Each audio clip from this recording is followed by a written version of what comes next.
This podcast is sponsored by the book Positive Humanism, a Primer by Bo Bennett, PhD. Discover the intersection of science and humanistic values to enhance personal and societal well-being.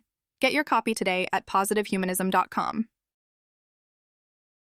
Ethical Consumerism and Human Rights, Embracing Humanistic Values for Personal Flourishing. Discover how ethical consumerism supports human rights and personal flourishing through humanistic values and a secular worldview. Ethical Consumerism and Human Rights, Why It Matters More Than Ever.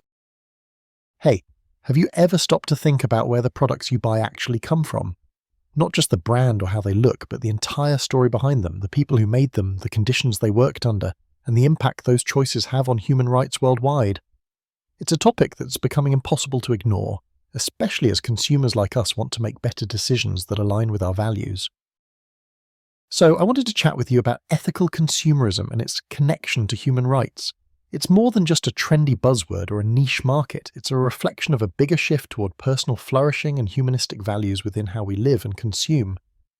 When we make choices based on ethics, we're essentially adding a layer of applied humanistic philosophy to our daily lives. Think about it. Every single purchase you make is a vote for the kind of world you want to live in. Ethical consumerism means intentionally opting for products that respect the dignity of workers, ensure fair wages, avoid child labour, and minimize harm to the environment. It's about standing against exploitation, forced labour, and unfair practices on a practical level. Why does this connect to human rights so closely? Because behind every product there are workers who deserve to be treated with respect and fairness.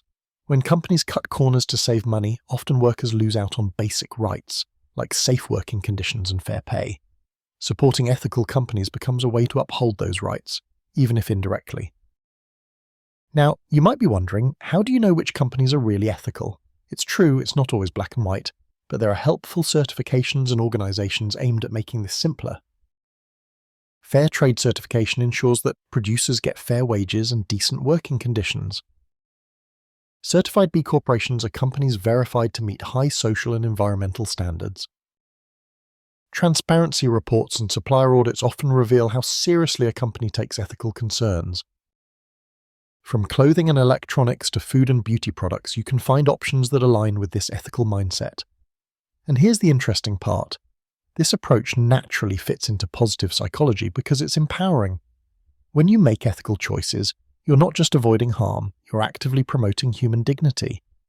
That fosters a sense of personal flourishing.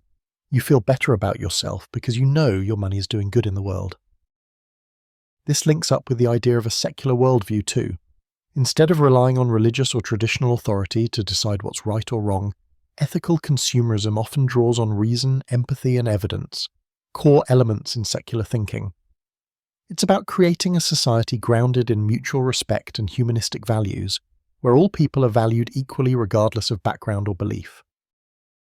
If you're intrigued about this topic and want to connect ethical consumerism and human rights to a broader philosophy that supports living well and treating each other fairly, I'd recommend checking out the book Positive Humanism, a Primer by Bo Bennett, PhD.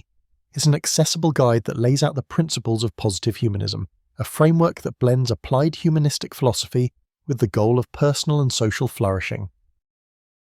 Learning more about positive humanism can help you see how your everyday choices fit into a larger picture of creating a fairer, kinder world. It's a powerful reminder that our actions have consequences and that embracing humanistic values and consumption can contribute to positive change. If you want to incorporate ethical principles into your lifestyle in a meaningful way, check out the book and explore how to start your journey toward personal flourishing today. Learn more about the book and start your journey to flourishing now. At the end of the day, ethical consumerism isn't just about buying the right stuff. It's about aligning our purchases with what we genuinely value: respect, fairness, and dignity for all people. That's a pretty powerful thing to realize, and it all starts with awareness and intention. Thanks for listening, and I hope this gives you some food for thought the next time you go shopping, or just think about the impact you want to have in the world.